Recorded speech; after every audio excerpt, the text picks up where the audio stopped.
அனைவருக்கும் இனிய மாலை வணக்கம் நேர்களே, நண்பர்களே, மக்களே, அனைவரையும் உபாதனர் நிகழ்ச்சிக்கு வரவேற்கிறோம். கடந்த 25 நாட்கள் கோடை வெயிலை விஞ்சிய தேர்தல் களத்தினுடைய பிரச்சாரம் இன்று தமிழகம் மற்றும் புதுச்சேரியில் குறிப்பாக 21 மாநிலங்களில் 102 இடங்களுக்கு உண்டான முதற்கட்ட நாடாளுமன்ற மக்களவை தேர்தலுக்கு உண்டான பரப்புரை நிறைவு பெற்றிருக்கிறது. குறிப்பாக 7 கட்டங்களாக நடைபெற இருக்கக்கூடிய தேர்தலில் முதல் கட்டமாக நம்முடைய தமிழகம், புதுச்சேரி உள்பட 21 மாநிலங்களில் இருக்கக்கூடிய 102 தொகுதிகளுக்கு உண்டான நாடாளுமன்ற பரப்புரை நிறைவு பெற்றிருக்கிறது. இன்றைக்கு காலையிலிருந்து பல்வேறு கட்ட அரசியல் கட்சி தலைவர்கள் தங்களுடைய கருத்துக்களை மக்களிடையே நேரடியாக கொண்டு வந்திருக்கிறார்கள். அதில் குறிப்பாக 400 தொகுதிகளில் வெற்றி வருவோம் என்கின்ற நம்பிக்கையில் மோடி அவர்களுடைய உரை, பிஜேபி 150 இடங்களில் கூட வருவது சந்தேகமே என்பது ராகுல் காந்தியினுடைய கருத்து, யார் வந்துவிடக்கூடாது என்பதில் உறுதியாக இருங்கள் என தமிழக முதலமைச்சர் மரியாதைக்குரிய மு.க. ஸ்டாலின் அவர்களுடைய அழைப்பு, அதையும் தாண்டி எதிர்க்கட்சித் தலைவர் இபிஎஸ் அவர்கள் திமுகவின் மீது விமர்சனம், குறிப்பாக கழகங்கள் மீது பிஜேபி மாநில தலைவர் அண்ணாமலை அவர்கள் குற்றச்சாட்டு. இதுதான் நம்முடைய விவாத நேரத்தினுடைய தலைப்பாக இன்றைக்கு பார்க்கப்படுகிறது. நம்முடைய விவாத நேரத்தில் அழைப்பாளர்களை அறிமுகம் செய்து வைக்கலாம். இணைய மொழியாக தன்னை இணைத்துக் கொள்கிறார் வழக்கறிஞர், திராவிட முன்னேற்ற கழகத்தினுடைய செய்தி தொடர்பாளர் திரு மதிவாணன் அவர்களை வரவேற்கிறோம். மாலை வணக்கம் மதிவாணன். வணக்கம். அடுத்தபடியாக அரங்கனில் முதலாவதாக தமிழ்நாடு காங்கிரஸ் கமிட்டியினுடைய மூத்த முன்னணி நிர்வாகிகள் ஒருவரான மரியாதைக்குரிய செய்தி தொடர்பாளர் திரு முருகையன் அவர்கள் அரங்கனில். வணக்கம் சார். வணக்கம். அடுத்தபடியாக அரங்கனில் இலக்கியணி பிரிவைச் சேர்ந்த அஇஅதிமுகவின் மரியாதைக்குரிய திரு விஜயகுமார் அவர்கள் அரங்கனில். வணக்கம் விஜயகுமார். அடுத்தபடியாக உயர்நீதிமன்ற வழக்கறிஞரும் அரசியல் விமர்சகரும் பாஜக ஆதரவாளருமான திரு ராமநாதன் அவர்கள் அரங்கனில். வணக்கம் சார். வணக்கம் சார். குறிப்பாக இந்த நிகழ்வை நம்ம இன்றைக்கு இதை பார்க்கும் பொழுது தமிழகத்தில் மட்டுமல்ல, இந்த 21 மாநிலங்களையும் இன்றைக்கு தேர்தல் பிரச்சாரங்கள் நிறைவடைந்திருக்கிறது. இதில் தேர்தலுடைய முந்தைய கருத்து கணிப்புகள், பிந்தைய கருத்து கணிப்புகள் எல்லாம் ஒரு புறம் இருக்க, மக்களுடைய மன எண்ண ஓட்டங்கள் என்ன இருக்கிறது என்பதை இந்த 25 நாட்களில் பரப்புரை மேற்கொண்ட அத்தனை அரசியல் கட்சி தலைவர்களுக்கும் தெரிந்த ஒரு விஷயமாக பார்க்கப்படுகிறது. நிறைய இடங்களில் சிட்டிங் எம்பிகள் கூட உள்ள நுழைய முடியாத அளவிற்கு கேள்வி மேல கேள்விகளை அடுக்கடுக்காக கேட்கக்கூடிய வாக்காளர் பெருமக்கள், அதையும் தாண்டி எங்களுக்கு ஏன் நீங்கள் பணம் கொடுக்குறீங்க, நாங்கள் நாட்டுக்காக ஓட்டு அளிக்கிறோம், அதற்கு எதுக்கு பணம் வேண்டாம் என்கின்ற திருப்பு அனுப்பக்கூடிய நம்முடைய ஜனநாயக கடமை ஆற்ற இருக்கக்கூடிய மரியாதைக்குரிய குடிமகன்கள். அதையும் தாண்டி இன்னொரு முக்கியமான ஒரு விஷயம் பார்க்கணும் அப்படின்னா, தமிழகத்தை நம்ம எடுத்துக்கிட்டோம் அப்படின்னா, திராவிட முன்னேற்ற கழகம் ஒற்றை நேர்கோடாக இந்தியா கூட்டணியிலிருந்து பிஜேபி என்டிஏ கூட்டணி எதிர்ப்பதே தன்னுடைய தாரக மந்திரமாக வைத்திருக்கிறது. ஆனால் இந்த மறுபக்கம் பார்க்கும் பொழுது பிரதான எதிர்க்கட்சியான அஇஅதிமுக சட்டப்பேரவை தேர்தலை போலவே நினைத்து கொண்டு திமுக சொல்லப்பட்ட அந்த தேர்தல் வாக்குறுதிகளை மட்டுமே கையில் எடுத்துக்கொண்டு தன்னுடைய கருத்துக்களையும் பரப்புரைகளையும் முன்வைத்தது. இருப்பினும் திமுகவினுடைய தலைவரும் முதலமைச்சருமான மு.க. ஸ்டாலின் அவர்கள் ஏன் நீங்கள் மோடியையும் முன்னணி தலைவர்களும் கடுமையாக விமர்சனம் செய்யவில்லை என்கின்ற அடிப்படையில் கடந்த 4 நாட்களாக பிஜேபி மீது பட்டும் படாமல் தொட்டும் தொடாமல் தன்னுடைய விமர்சனங்களை முன்வைத்து வரக்கூடிய அஇஅதிமுக, இல்லை நாங்கள் தான் தமிழகத்தில் 2வது இடத்திற்கு அல்ல மிகப்பெரிய ஒரு சக்தியாக உருவெடுக்கிறோம் என்கின்ற அடிப்படையில் பிஜேபி ஒரு வலுவான ஒரு மெகா கூட்டணியை உருவாக்கி இருக்கிறதா. அதையும் தாண்டி 4 முனை போட்டிகளை சந்திக்கிறது தமிழக தேர்தல் களம். ஒருபுறம் திமுக, ஒருபுறம் அதிமுக, மறுமுறை பிஜேபி, அடுத்து நாம் தமிழர் கட்சி. நாம் தமிழர் கட்சியை நாம் போகிற போக்கில் விட்டுவிட முடியாது.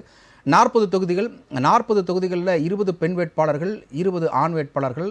இவர்கள் சந்தித்த அனைத்து தேர்தல்களும் இதுவரை தனித்தே போட்டியிட்டிருக்கிறார்கள். கடந்த சட்டப்பேரவை தேர்தலில் 3வது பெரும் கட்சியாக இருந்த நாம் தமிழர் கட்சி தற்பொழுது நாடாளுமன்ற தேர்தலில் 3வது இடத்தை தக்க வைக்குமா அல்லது மிகப்பெரிய ஒரு பிரளயத்தை உண்டு பண்ணுமா? வாங்க நம்முடைய விவாத நிகழ்ச்சிகளை போகலாம். முதலாவது அரங்கில் இருக்கக்கூடிய திரு முருகையன், உங்களிடம் இந்த நிகழ்ச்சியை ஆரம்பிக்கிறேன். இன்றைக்கு அகிலேஷ் யாதவும் மரியாதைக்குரிய ராகுல் காந்தி அவர்களும் பத்திரிகையாளர் சந்திப்பில் பேசும்பொழுது 150 தொகுதி, நான் கூட 150க்கு மேலே தான் வருவாங்க நான் நினச்சோம், ஆனால் மக்களுடைய மனநிலைமை என்ன ஓட்டம், பாரத் ஜோடா யாத்ரா, நியாய யாத்ரா, இந்த பல பேரணிகள் நடக்கும் பொழுது மக்கள் எங்கிட்ட சொன்ன ஒரு விஷயம் என்ன அப்படின்னா, பிஜேபி மீது வெறுப்பாக இருக்கிறார்கள் அப்படின்னு. அதே போக எப்பொழுதும் இல்லாமல் பிஜேபி தமிழகத்தில் நாட்டம் காணுவதற்கு வடக்கில் பிஜேபியினுடைய செல்வாக்கு குறைந்ததன் காரணமாகவே தென்னிந்தியாவை நோக்கி படையெடுக்கிறார்கள் பிஜேபியினுடைய முன்னணி தலைவர்கள் என்ற அடிப்படையில் உங்களுடைய தமிழக பிரதான கூட்டணி கட்சி தலைவர் ஸ்டாலின் அவர்களும் வைத்திருக்கிறார். சொல்லுங்கள், 400 150 எது வரப்போகிறது? நீங்கள் சொன்ன கருத்தே என்னுடைய கருத்து.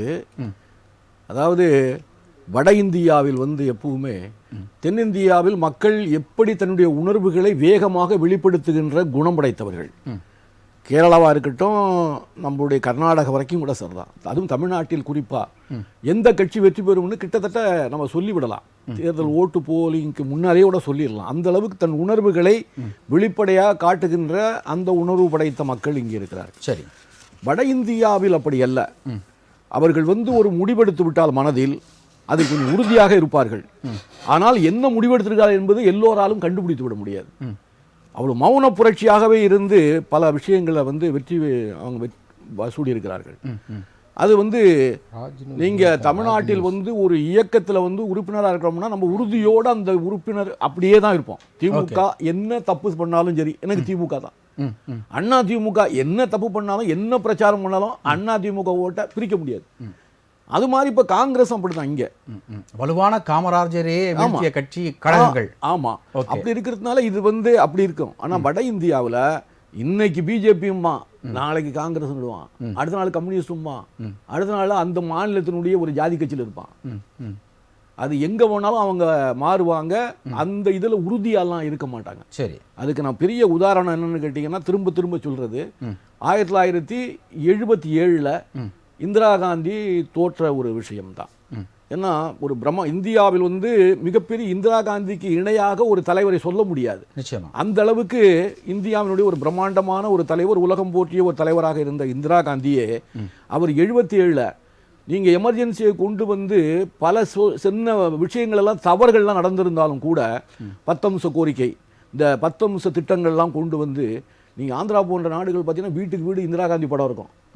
அந்த அளவுக்கு இலவச அரிசி கொடுப்பது, கடன் கொடுப்பது, சிறு சிறு வியாபாரிகளுக்கெல்லாம் கடனை அள்ளி வங்கிகளுக்கெல்லாம் உத்தரவு போட்டு லட்சக்கணக்கான கோடிக்கணக்கான ஏழை எளிய மக்களுக்கெல்லாம் 5000 10,000 திருப்பி கூட கேட்கறதில்ல அந்த கடனை. ஓகே, அந்த மாதிரிலாம் கொடுத்து என்னென்னமோ ஆதரவெல்லாம் பெற்று வச்சிருந்தார்.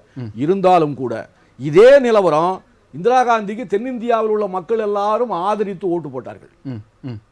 ஆனால் வட இந்திய மக்கள் அங்கே அந்த எமர்ஜென்சியை கொண்டு வந்ததையோ, அகில இந்திய அளவில் மிகப்பெரிய தலைவராக இருந்த மொராஜி தேசாய், நிஜலிங்கப்பா போன்ற பெரிய தலைவர்கள், அசோக் மேத்தா போன்ற பெரிய தலைவர்கள் எல்லாம் நீங்க சிறையில் வைத்து, ஜெயபிரகாஷ் நாராயணன் ஜெயிலில் வச்சு அந்த கொடுமைப்படுத்தினதை அந்த ஊர் மக்களுக்கு அது பிடிக்கவில்லை. சரி, நீங்க ஜனநாயக ரீதியாக தான் ஒரு அரசை நடத்த வேண்டுமே தவிர ஜனநாயகத்தை கொல்லுகின்ற அளவுக்கு நீங்கள் எமர்ஜென்சியை கொண்டு இந்த தேசிய தலைவர்கள் எல்லாம், சுதந்திரத்துக்கு பாடுபட்ட தலைவர்கள் எல்லாம் சிறையில் வைத்து வாட்டுவதை எங்களால் ஏற்க முடியாது, இந்த ஆட்சியிலுமே இருக்கக்கூடாது என்ற முடிவெடுத்து 10 மாநிலங்களில் வெறும் சைபர் வந்தது.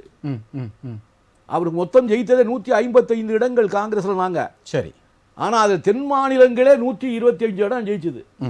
வட இந்தியா முழுவதுக்குமே ஒரு 20 to 25 இடம் தான் எங்களால் ஜெயிக்க முடிஞ்சது காங்கிரஸால. அந்த அளவுக்கு வட இந்திய மக்கள் ஒருங்கிணைந்து ஒட்டுமொத்தமாக 10 மாநிலங்களில் வெறும் 0 என்கிற அளவுக்கு அங்கே தோற்கடிக்கப்பட்டார் இந்திரா காந்தி. இந்திரா காந்தியே தோத்து போனார் ராஜநாராயணன் இல்லைங்களா? அது மாதிரி அது ஒரு மிகப்பெரிய உதாரணம். இந்த தாக்கம், காங்கிரஸ் ஏற்பட்ட தாக்கம் பிஜேபிக்கு எப்படி ஏற்பட்டது? அதே மாதிரிதான் இப்பொழுது தேர்தல் அறிவித்த பின்னால் 2 மாநில முதலமைச்சர்களை சிறையில் அடைப்பது எந்த வகையில் நியாயம்? அது என்ன பிஜேபி அரசாங்கம் பண்ணல, சிபிஐ தானே பண்ணிருக்கு. இல்ல, அமலாக்கத்துறை தானே பண்ணிருக்கு. இல்ல, கிட்டத்தட்ட 8 முறைக்கு மேல சம்மன் அனுப்பியும் ஆஜராகாத அரவிந்த் கெஜ்ரிவால் அவர்கள் அடுத்து 9வது முறை தன்னுடைய டெல்லி சட்டப்பேரவையில் தன்னுடைய வாக்கு, அதாவது ஃப்ளோர் டெஸ்ட் வச்சு, ஃப்ளோர் டெஸ்ட் இருக்குன்னு சொல்லி அதுக்கு பிறகுதானே போய் ஆஜராக. நீங்க என்ன காரணங்களை சொன்னாலும் கூட நீங்கள் நீங்க சொல்றது உண்மையா கூட இருக்கலாம். நீங்கள் எலெக்ஷன் அறிவிக்கிறதுக்கு முன்னால 2 மாசம் முன்னாலே நீங்க பிடிச்சி உள்ள போடுங்க. இல்லையா, எலெக்ஷன் முடிஞ்ச பிறகு 2 மாசம் கழிச்சு உள்ள போடுங்க, தப்பு இல்ல. எலெக்ஷன் அறிவித்த பின்னால் அவர்கள் 2 மாநிலங்களை ஆண்டு கொண்டிருக்காங்க. அந்த கட்சி 2 மாநிலங்கள் ஆளுங்கட்சியாக இருக்கும் பொழுது, தேர்தலில் இந்தியா கூட்டணியுடைய ஒரு முக்கிய அங்கமாக அவர் இருக்கும் பொழுது, தேர்தலிலே அவர்கள் பிரச்சாரம் செய்வதற்கான வாய்ப்பை அவர்கள் வழங்காமல், எங்களுக்கு எங்களுடைய வங்கி கணக்கை முடக்கி அதிலிருந்து 135 கோடி ரூபாய் எடுத்துக்கிறீங்க, எங்கள் வங்கி கணக்கை முடக்கி எங்கிட்ட வேலை பார்க்குறவங்களுக்கு சம்பளம் கூட கொடுக்க முடியாத அளவுக்கு காங்கிரஸ் கட்சியை முடக்குகிறீர்கள், எந்தவித பண வசதியும் இல்லாத அளவுக்கு முடக்கி வச்சிருக்கீங்க. சரி, இன்னொரு பக்கத்துல எங்க கூட்டணியுடைய ஒரு முக்கிய அங்கமாக இருந்த அரவிந்த் கெஜ்ரிவாலை நீங்க சிறையில் வைத்திருக்கீங்க. ஒரு கட்சியை முடக்குவதற்கும் பிஜேபி கிடக்கக்கூடிய வாக்கு வங்கிக்கும் என்ன ஒற்றுமை இருக்கு? இது தற்காலிகமா நான் சொல்லக்கூடிய விஷயம். நீங்க மோடி வந்து இதுவரைக்கும் ஏற்கனவே 14லயோ 19லயோ கொடுத்த எந்த வாக்குறுதியும் அதுக்கு நிறைவேற்றியதாக இல்லை. ஆண்டுக்கு 2 கோடி பேருக்கு வேலை கொடுப்பேன் என்றால் இந்த 10 ஆண்டுகள்ல 20 கோடி பேருக்கு வேலை கொடுத்துருக்கணும். எங்க கொடுத்துருக்காங்க? வேலை இல்லா திண்டாட்டம் ரொம்ப அதிகமாக வட இந்தியாவில் அங்கே இருந்து கொண்டிருக்கு. அதன் காரணமாக தான் அங்க இருந்து இங்க எல்லாம் உழைக்கிறதுக்கு. ஆமா, இங்க இருந்து காலைல போய் பாருங்க, சென்ட்ரல்ல போய் இறங்குங்க, மூட்டை முடிச்ச கட்டிக்கிட்டு தள்ள வச்சுக்கிட்டு எல்லாம் ஏழை எளிய மக்கள். ஆயிரக்கணக்கான பேர் வந்து தமிழகத்தை நோக்கி, கேரளாவை நோக்கி, கர்நாடகத்தை நோக்கி வந்து இறங்கி கொண்டிருக்கிறார்கள். சரி, இதெல்லாம் எதற்காக? அங்கே எந்த வேலை வாய்ப்பும் இல்லை, உருவாக்கப்படவில்லை. தமிழகத்திலோ தென்னாட்டிலோ ஏற்படுத்துகிற அளவுக்கெல்லாம் வேலை வாய்ப்பு இங்கு உருவாக்கப்படவில்லை. இதெல்லாம் ஏமாற்று வேலை. அது மட்டும் இல்லாம இப்ப நாங்க $140 இருக்கும்போது பெட்ரோலை வந்து நாங்க 75 ரூபாய்க்கு கொடுத்தோம், 71 ரூபாய்க்கு தான் கொடுத்தோம். ஆனா வந்து இன்னைக்கு வெறும் $88 தான் இருக்கு. அப்படி இருந்தோம் நீங்க 102 ரூபாய்க்கு விற்கிறீங்க, டீசல் அது மாதிரி உயர்த்தி விற்கிறீங்க. இப்ப கேஸ் வந்து நீங்க போட்டு கொடுத்த பாதையில தான் பிஜேபி பயணிக்குது. நாங்க போட்டு கொடுத்த பாதை இல்ல. எதா இருந்தாலும் இப்ப அந்த நிறுவனங்கள் தான் முடிவு செய்ய வேண்டும் என்றால் அந்த நிறுவனமா முடிவு செய்துப்பா இல்ல, சர்ச்சார்ஜா அது இதுன்னு போட்டு அரசுக்கே சொந்தமா நீ பாடு என்னென்ன வேணுமோ அந்த வரியெல்லாம் போட்டு ஜிஎஸ்டிகளை கொண்டு வாங்க அப்படின்னு பிஜேபி அரசாங்கத்தினுடைய நிதியமைச்சர் அன்றைய நிதியமைச்சர் நிர்மலா சீதாராமன் சொன்னா ஏன் பிஜேபி ஆளாத மாநிலங்களுக்கு எதிர்ப்பு தெரிவிக்க? நீங்க நான் ஜிஎஸ்டில ஏன் அதை கொண்டுட்டு வரலன்னு கூட கேட்கல. நீங்க ஜிஎஸ்டில கொண்டு வரீங்க, வரல. நீங்க நினைத்தால் 500 ரூபாய்க்கு கேஸை கொடுக்க முடியுமா இல்லையா? எல்பி கேஸை கொடுக்க முடியும். அது மாதிரி பெட்ரோலை 70 ரூபாய்க்கு கொடுக்க முடியும். சரி, நீங்க வந்து 102 ரூபாய்க்கு கொடுக்குறீங்கன்னு சொன்னா கிட்டத்தட்ட அரசு வந்து பல்விதமான வரியை போட்டு நீங்க வந்து கிட்டத்தட்ட 20 லட்சம் கோடி இந்த பெட்ரோல் டீசல்ல மட்டும் 20 லட்சம் கோடி அரசுக்கு வந்திருக்கிறது. நாங்க 1.5 லட்சம் கோடி கடனை வைத்து தான் நாங்க 71 ரூபாய்க்கு கொடுக்கணும் ஒரு குற்றச்சாட்டை பிஜேபி சொல்லுது. நாங்க போகும்போது கடன் பத்திரம் ஒரு 1.5 லட்சம் கோடி நாங்க வாங்கி தான் அந்த நிவாரணத்தை மக்களுக்கு நாம் கொடுத்தோம் என்ற குற்றச்சாட்டு இருக்கு. ஆனா அந்த 1.5 லட்சம் கோடியை வந்து ஒரே ஆண்டில் அடைத்து விட்டார்கள். இல்லன்னு சொல்ல 20 லட்சம் கோடியை நீங்க வந்து இதுல இருந்து மட்டுமே லாபம் சம்பாதிச்சிருக்கீங்க. அப்படி இருந்தோம் 54 லட்சம் கோடி கடனா இருந்த கிட்டத்தட்ட 50-60 ஆண்டு காலம் எல்லா கட்சியும் ஆண்ட போது பிஜேபி இது எல்லாம் 400ல இருந்து எப்படி 150க்கு சரியா சந்திக்கும். 54 லட்சம் கோடிங்கிறது வந்து இப்ப 205 லட்சம் கோடிக்கு வந்திருக்கு. 150 லட்சம் கோடி கடனை வாங்கியிருக்கீங்க. இல்ல இதே குற்றச்சாட்டை தான் 2019 நாடாளுமன்ற தேர்தலில் வச்சீங்க. கடந்த 5 வருஷத்துல கருப்பு பணத்தை மீட்டுட்டு வருவார் மோடி அப்படின்னாரு, கொடுக்கல. அதுக்கப்புறம் பெட்ரோல் டீசல் விலையை குறைப்பாருன்னு சொன்னீங்க, குறைக்கல. ஆண்டுக்கு இதே போலதான் நாட்டு மக்கள். ஆனா மக்கள் திருப்பி 2019 மோடி அவர்களுக்கு தானே வாய்ப்பு கொடுத்திருக்காங்க. அப்ப வந்து பாருங்க, புல்வாமா என்ற ஒரு பிரச்சனையை உருவாக்கி அதுல வந்து ஒரு 40 ராணுவ வீரர்களை நீங்கள் விமானத்தை அனுப்புங்கள் என்று சொன்னால் விமானத்தை அனுப்பாமல் வெறும் பஸ்ல ஏற்றி அமைச்சு நடுவில் குண்டு விழுந்து 40 பேரை படுகொலை செய்தார்கள். 40 பேர் பலி கொடுத்து பாத்தீங்களா நான் இந்தியாவை காப்பாற்ற போகிறேன், இது மாதிரி கொலை பண்ணிட்டானுவ, நாங்க இந்தியாவை காப்பாற்ற போறோம்னு சொல்லி ஒரு பெரிய புரபகண்டாவை பண்ணி இந்திய நாட்டுடைய தேசிய உணர்வுகளை தூண்டிவிட்டு மக்களுடைய மத்த எல்லாத்தையும் விலைவாசியையோ வேலையில்லாத மறக்கடிக்கப்பட்டு இதை முன்னிறுத்தப்பட்டு பிஜேபி ஜெயிச்சிருக்கு. விலைவாசி உயர்வு எல்லாத்தையுமே மறக்கடிக்கப்பட்டு எப்படி பாருங்க 71ல கூட 71ல இந்திரா காந்தி பெரிய வெற்றி பெற்றது. எப்படி பெற்றது? நீங்க இந்தியா பாகிஸ்தான் சண்டை நடந்து அது பங்களாதேஷை பிரிச்சு நம்ம கொடுத்தோம் இல்லையா? பங்களாதேஷ்ல அது பெரிய வெற்றி அடைந்தோம். இந்தியா வந்து மிகப்பெரிய வெற்றி அடைந்து பங்களாதேஷுக்கு ஒரு நாட்டையே நாம் உருவாக்கி கொடுத்தோம் இல்லையா? அது உலகம் இந்தியா முழுவதும் எழுச்சியோடு நின்றதுனால தான் இந்திரா காந்தி 71ல அதிகமான இடத்துல வெற்றி பெற்றாங்க இல்லையா? அது மாதிரி அந்த புல்வாமாவை சொல்லியே வந்து 2019 வெற்றி பெற்றார்கள். இல்லன்னு சொன்னா நீங்க பண மதிப்பு இழப்புல இருந்து பிஜேபி மத உணர்வையும் சாதிய உணர்வையும் மொழி உணர்வையும் தூண்டிவிட்டு அதுல வெற்றி காண்பது வேண்டும் என்றால் யாகம் நடத்துகிறது அப்படின்னு நீங்க சொல்றீங்க. வேண்டும் என்றால் மக்களுடைய தேசிய உணர்வையும் தூண்டி விடுவார்கள். சரி, இதை நான் முதல் சுற்று கருத்தை நடத்துகிறேன். அடுத்தபடியா அரங்கனில் இருக்கக்கூடிய திரு ராமநாதன் உங்கள்கிட்ட வைக்கிறேன். இப்ப ஐயா சொன்ன மாதிரி ஒரு விஷயத்தை மாத்திரம் நான் ஐயா சொல்றதை ஆதரிக்கிறேன். 1971 இந்தியா பங்களாதேஷ் வாரில் தேசிய உணர்வை பாரதிய ஜனதா கட்சி ஊட்டுகிறது அப்படின்னு சொன்னார்.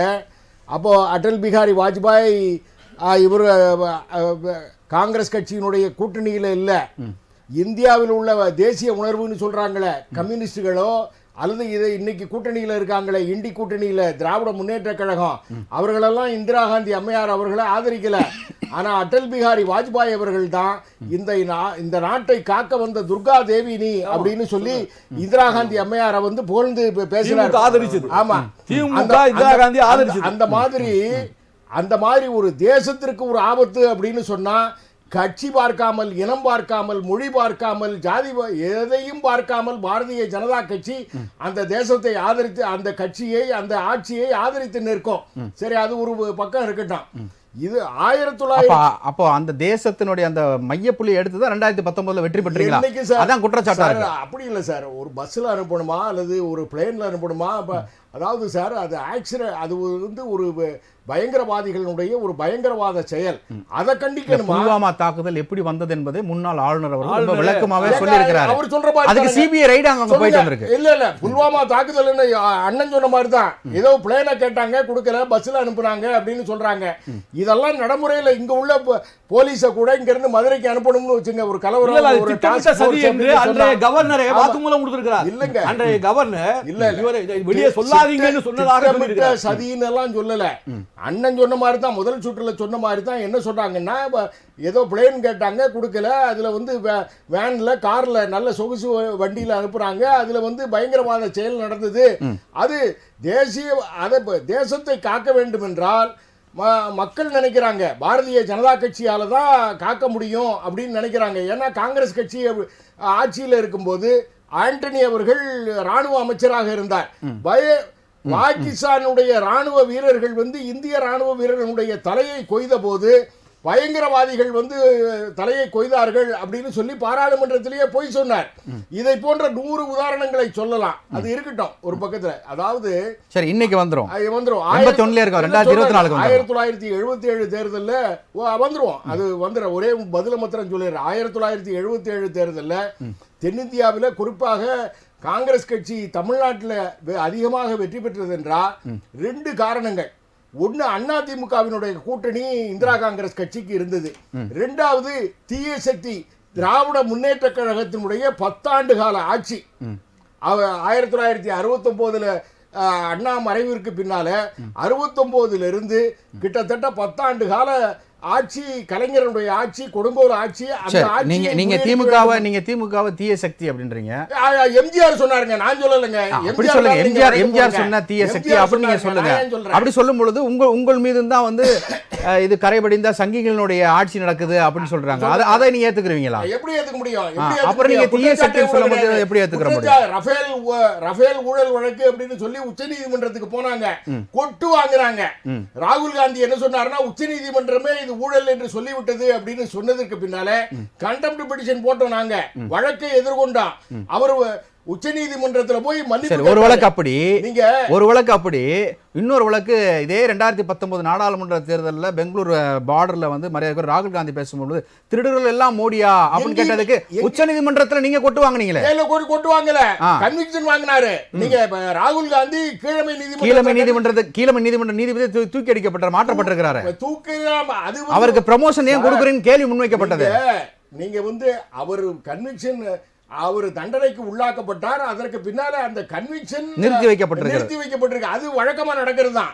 நான் வழக்கமா உங்களுக்கு எனக்கும் ஏதாவது கன்விக்ஷன் நடந்தாலும் கூட மேல் நீதிமன்றத்தால் அது வந்து தண்டனை நிறுத்தி வைக்கப்படும். அதுல ஒண்ணும் பெரிய அது வந்து குட்டும் கிடையாது, வெட்டும் கிடையாது. இப்படி எல்லாம் நீங்க ஆர்கியூ பண்ண ஆரம்பிச்சீங்கன்னா தினந்தோறும் 100 வழக்குகள்ல ஞாபகப்படுத்துறேன், நானும் ஞாபகப்படுத்துறேன், உங்களுக்கு ஞாபகப்படுத்துறேன். அது வந்து சட்டத்தினுடைய நிலை இல்ல. அது வந்து கீழ் நீதிமன்றத்தில் வந்து தண்டனைக்கு உள்ளாக்கப்பட்டால் மேல் நீதிமன்றத்தில் அந்த தண்டனை நிறுத்தி வைக்கப்படும் என்பதுதான் சட்டத்தினுடைய நிலை. அதில் முடிகிற வரையும். ஒரு நிமிஷம் நான் சொல்றேன். அதாவது இந்த அண்ணன் சொன்னார் இல்லையா, அதாவது இதுல வந்து வடநாட்டில் பூராமே யாருக்கு ஓட்டு போடுறாங்கன்னு தெரியாது, சவுத் இந்தியாவில் தெரிஞ்சிடும் அப்படின்னு சொன்னார். குறிப்பாக தென்னிந்தியாவில், தமிழ்நாட்டில் தெரிஞ்சிடும் அப்படின்னு அண்ணன் சொன்னார். உண்மை. இன்னைக்கு தமிழ்நாட்டினுடைய நிலைமையை நீங்க பார்த்தீங்கன்னா, தூத்துக்குடியில் பாருங்க, கனிமொழி அம்மையார கடுமையா கேட்கறாங்க, கேள்வி கேட்கறாங்க. போற ஊர்ல எல்லாம் என்ன செஞ்சீங்க? 5 வருஷம் இந்த மழை தண்ணியில நாங்க தவித்து நின்ற போது எங்க போனீங்க அப்படின்னு கேட்கறாங்க. அந்த மாவட்ட திட்டமிட்டு செய்யற நியாயமானது. உங்க கேள்வி நியாயமானது. ஆனா அதே கனிமொழி எம்பி தான் கேள்வி வைக்கிறாங்க. இதே கடும் வெள்ளம் மழை சார், பெருவெள்ளத்திற்கு வராத பிரதமர் மோடி இப்போ சார், வரைக்கும் நான் பதில் காரணம் சொல்றேன். என்ன? சார் நான் பதில் சொல்றேன். நீங்க வந்து தயவு செய்து கொஞ்சம் பேசி முடிக்கிற வரையும் கொஞ்சம் கொஞ்சம் விரைவா சொல்லுங்க. இன்னும் ரெண்டு பேருக்கு வாய்ப்பு அந்த அந்த மாதிரி கனிமொழி அம்மையாராக இருக்கட்டும் அல்லது திருநெல்வேலியா இருக்கட்டும் தென்காசியாக இருக்கட்டும் எல்லா மாவட்டங்களும் இப்ப ஜோதிமணி எல்லாம் உள்ள போக முடியல. இங்க துரைமுருகன் எவ்வளவு பெரிய திராவிட முன்னேற்ற கழகத்தினுடைய மிகப்பெரிய பொதுச் செயலாளராக இருந்து எவ்வளவு பெரிய லீடர் யோவுன்னு கூப்பிடுறான். நீங்க யூடியூப்ல நீங்க பாத்தீங்கன்னா எதுக்கு பிரச்சாரத்துக்கு வரீங்க, நீங்க வந்து ஓட்டு கேட்கறதுக்கு எதுக்கு வரீங்க, இப்படி ஒவ்வொரு தொகுதியிலையும் நீங்க பாத்தீங்கன்னா விரட்டி திராவிட முன்னேற்ற கழகம் எதிர்கட்சிக்காரன் கூட இருக்கலாம்ல, யாராக வேணாலும் இருக்கட்டும், பொதுமக்கள் தானங்க. அந்த மாதிரி ஆதரவு இருக்குன்னா அதிருப்தி இருக்குன்னு நீங்க சொல்றீங்க. அதிருப்தி இல்ல, ஊர்ல விரட்டி அடிக்கிறாங்க, ஓட்டு கேட்க முடியல. ஜோதிமணிக்கு என்ன செய்யறாங்கன்னா ஊர்ல 100 பேர் சேர்ந்து ஓட்டு கேட்க வரும்போது பிபிஓ எடுத்து ஊதுறாங்க. அவங்க பேச முடியாத அளவுக்கு ரெண்டு பேர் முதல் சுட்டு கருத்து அவங்க எடுத்துக்கிறேன்னா அதனால அதிருப்தியில இருக்கிறது நிச்சயம் வந்து உங்களுக்கு சாதகமா மாறும். அதனால பாரதிய ஜனதா கட்சியை பொறுத்த அளவுல இங்க தமிழ்நாட்டுல கூட திராவிட முன்னேற்ற கழகம் காங்கிரஸ் கூட்டணி இண்டி கூட்டணி தோத்து தான் போகுங்கிற நிலைமை இருக்கு. சரி, ரைட், ஓகே. நான் முதல் சுட்டு கருத்து மட்டும் இல்ல, நம்ம அடுத்து தொடர்ந்து பேசலாம். இடங்களுக்கு மேல பிடிக்கும் அப்படிங்கறது நிதர்சனமான உண்மை. ஒரு 10 செகண்ட் நான் பேசியதனுடைய மைய புள்ளியை நான் விட்டுட்டேன். அதாவது அது மாதிரி வந்து வடநாட்டு மக்கள் வந்து ஒரு மௌன புரட்சி அறிவிக்கப்படாத எமர்ஜென்சியாக இருப்பதாகவே நான் கருதுகிறேன். அந்த மௌன புரட்சியினுடைய விளைவாக 200 இருந்து 220 இடங்கள் தான் பிஜேபி வருவதற்கான வாய்ப்பு இருக்கிறது. இந்தியா குறைந்தது 300 இருந்து 320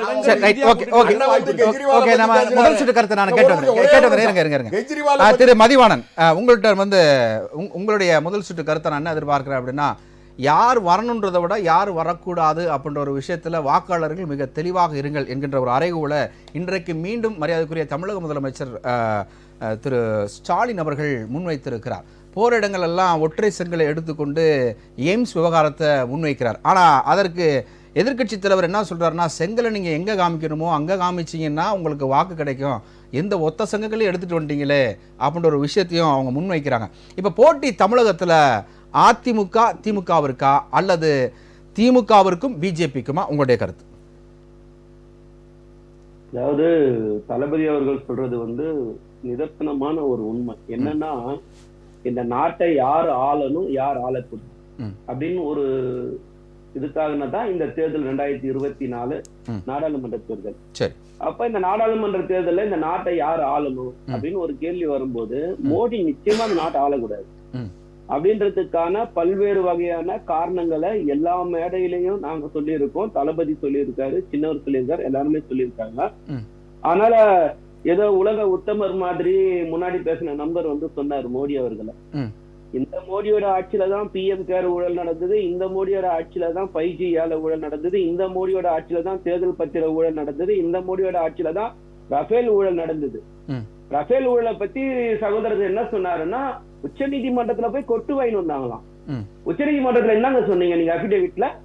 இரு நாடுகளுக்கு இடையேயான ஒப்பந்தத்தை வெளிப்படையாக பேசக்கூடாதுன்னு சொன்னீங்க.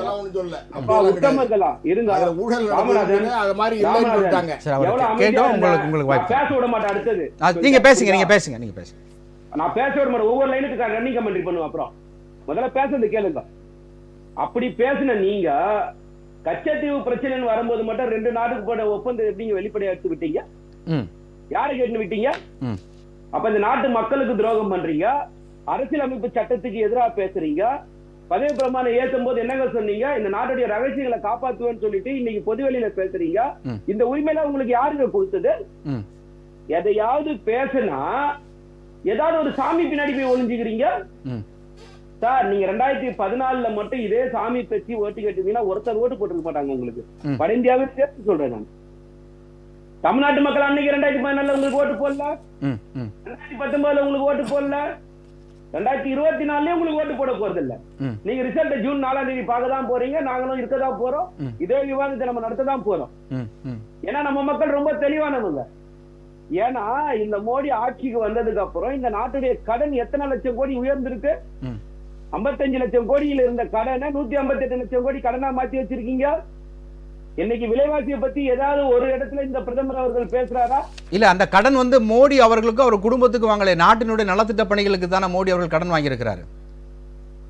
அதாவது அருள் கேப்ரியல் சார் என்னை விட வந்து நிறைய படிப்பாருன்னு நான் நம்புறேன்.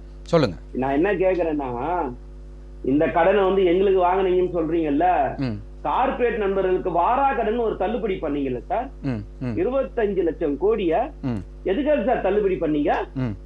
கார்பரேட் டாக்ஸ் 30% இருந்து 22% குறைச்சிங்கல்ல சார். ஆண்டுக்கு 1 லட்சம் கோடி நட்டமாச்சு இல்ல சார். இந்த 10 வருஷம் மோடி ஆட்சியில 10 லட்சம் கோடி நட்டமாச்சு இல்ல சார். இந்த 35 லட்சம் கோடி என்ன சார் கணக்கு? நான் கேக்குறேன், யூபிஏ அரசாங்கத்துல விவசாயிகள் வாங்கின விவசாய கடன் தள்ளுபடி செய்யப்பட்டது சார். இந்த 10 வருஷத்துல ஐயா மோடி விவசாயிகளுக்காக என்ன சார் செஞ்சாரு? விவசாயிகள் கண்டிச்சு போராட்டம் பண்ண வேளாண் சட்டத்தை கொண்டு வந்தாரு. அதை கண்டிச்சு போராட்டம் பண்ண விவசாயிகள் மீது தடியடி நடத்தினாரு. ஒரு கட்டத்துக்கு அப்புறம் அதை வந்து வாபஸ் வாங்கினாரு. ஓகே, இதுதான் விவசாயிகளுக்கு அவர் செஞ்சது. சரி, சாதனையை சொல்லி நீங்க ஓட்டு கேட்க சொன்னா சாதனையை சொல்லி ஓட்டே கேட்கறது இல்ல. இந்த நாட்டுடைய பன்முகத்தன்மையை இந்த 10 வருஷத்துல நீங்க குழி தோண்டி புதைச்சிருக்கீங்க. இல்ல அதுதான் அவர் மோடி என்ன சொல்றாருன்னா, இங்க வந்து முதல்ல பேசும்போது மத்திய அரசினுடைய திட்டங்களும் சாதனைகளும் தமிழகத்துல திட்டமிட்டு மறைக்கப்படுகிறது, மக்கள்கிட்ட நீங்க மறைக்கிறீங்க அப்படின்னு வந்து அவர் குற்றச்சாட்டாவே பிரதமராகவே முன்வைக்கிறார். இந்த நாடு பார்த்த மோசமான பிரதமர் யாருன்னா என்ன பொறுத்தவரைக்கும் மோடி தான் சார். உலக தலைவர்கள்ல முன்னணி தலைவர்கள் ஒருவர் மோடி, அவரை போய் நாட்டினுடைய மிக மோசமான தலைவர்ன்றீங்க.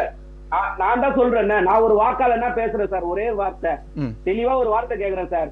எந்த இடத்துல எங்க திமுக அரசாங்கம் இந்த திட்டத்துல தடையாருன்னு பிரதமர் பேசணும்ல மேடையில?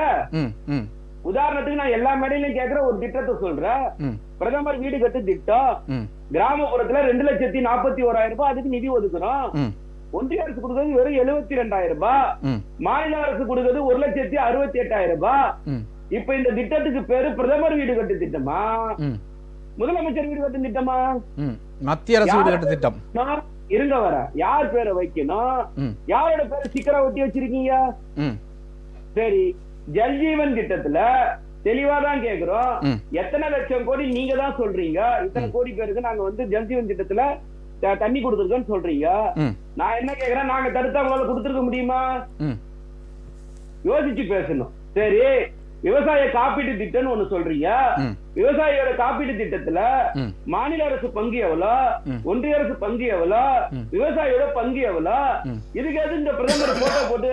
சரி, ஜல்ஜீவன் திட்டத்துக்கு நாங்க உத்தரவு கொடுக்கலன்னா உள்ள வர முடியுமா அப்படின்னு நீங்க கேக்குறீங்க. உதய் மின் திட்டத்துல ஏன் இப்ப இணைஞ்சீங்க சார்? சரியான கேள்வி கேட்டீங்க சார். உதய் மின் திட்டத்துல கையெழுத்து போட்டேன். யாரு இப்ப ரன்னிங் கமெண்ட்ரி பண்றது? இல்ல, நம்ம முருகன் ஒரு பேசுறேன். ஒரே நிமிஷம் நான் பேசுறேங்க.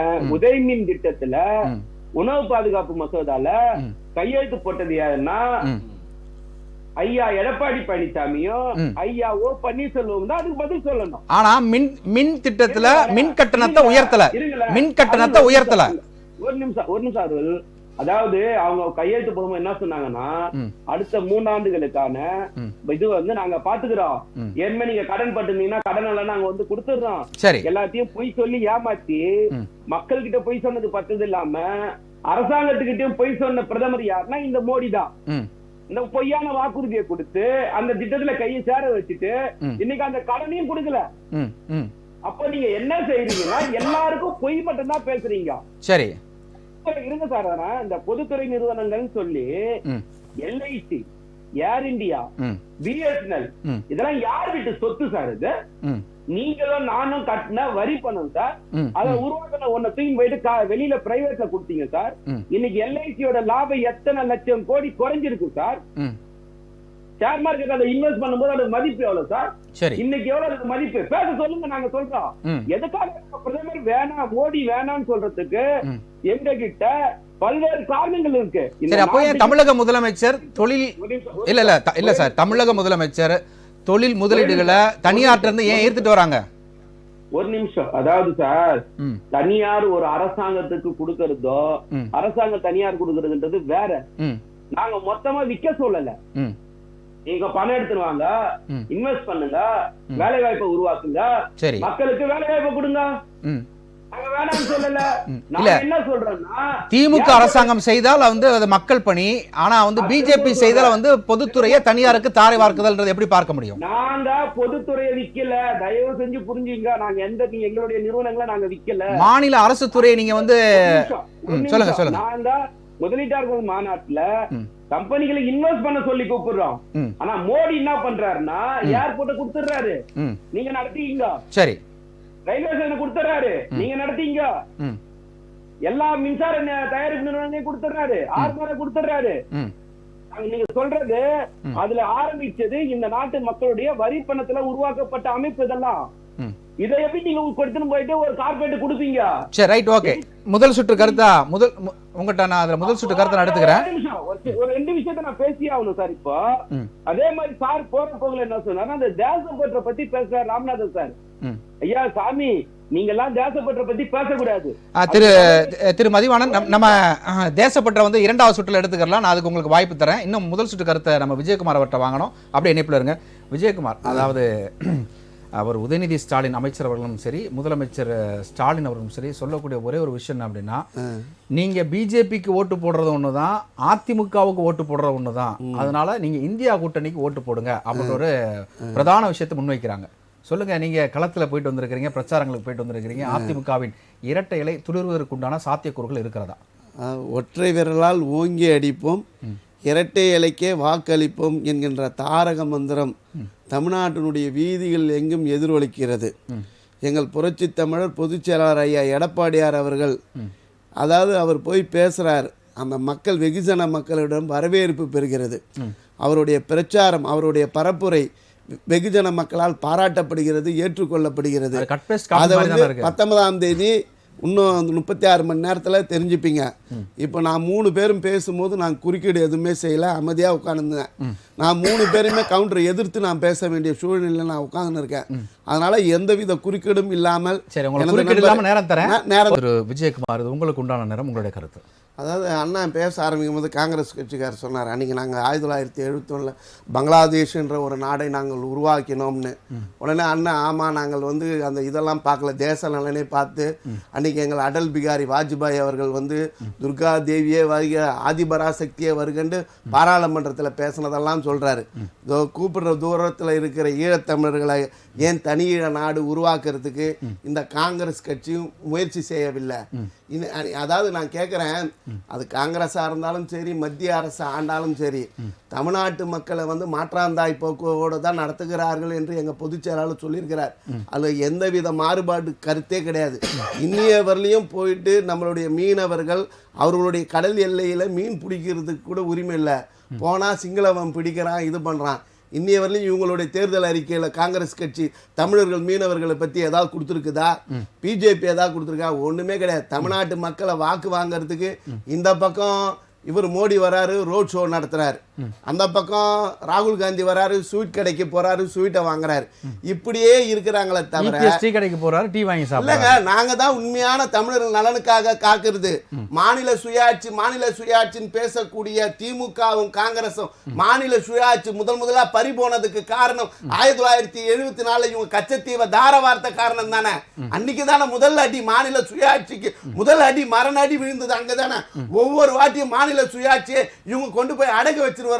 அதை மீட்டு வர இயக்கமா அனைத்து இந்திய அண்ணா திராவிட முன்னேற்ற கழகம் இன்னைக்கு கொண்டு போய் செங்கலை காமிக்கிறாரு. 2019 39 சீட்டை தமிழ்நாட்டு மக்கள் கொடுத்தாங்களே பாராளுமன்றத்தில். இதுவரையிலும் நீ இது நீட்டை எதிர்த்து பேசியிருக்குதா திமுகவும் காங்கிரஸ் கட்சியும்? எதுவுமே பேசல.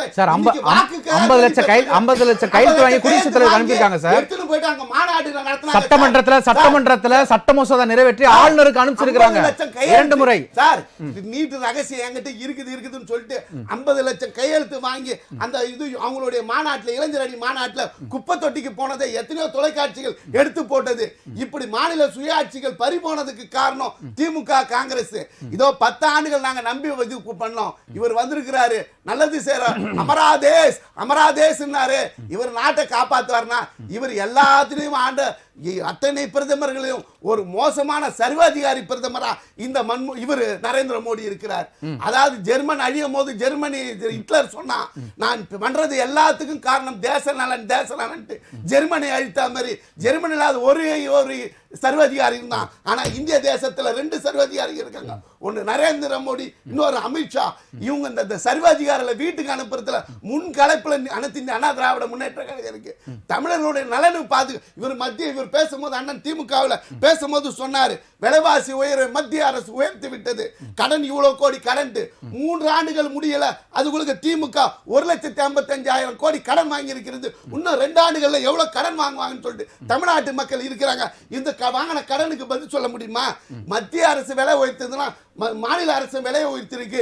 இன்னைக்கு மின்சார கட்டணத்துடைய விலை உயர்வு என்ன, சொத்து வரி உயர்வு என்ன, எல்லா வரியும் உயர்வு. இவங்க ஆட்சிக்கு வந்து 520 வாக்குறுதியில் நான் 100 ரூபாய் சிலிண்டர் விலையை குறைப்பேன்னு சொன்னவங்க இன்னைய வரலையும் குறைக்கல சார். ஆனா இவங்க இப்போதைய தேர்தல் அறிக்கையில சொல்றாரு 600 ரூபாய் குறைப்பேன்றார். எப்படி குறைப்பாரு? 100 ரூபாயை குறைக்க முடியாதவர் 600 ரூபாய் எப்படி குறைப்பாரு? இவங்களுக்கு திமுக என்னன்னா பொய்ய சொல்லிய மக்களை நம்பி ஏமாத்த வச்சு ஓட்டு வாங்கலான்னு இருக்கிறாங்க. ஆனா மக்கள் இந்த வாட்டி விழிப்புணர்வு பெற்றிருக்காங்க.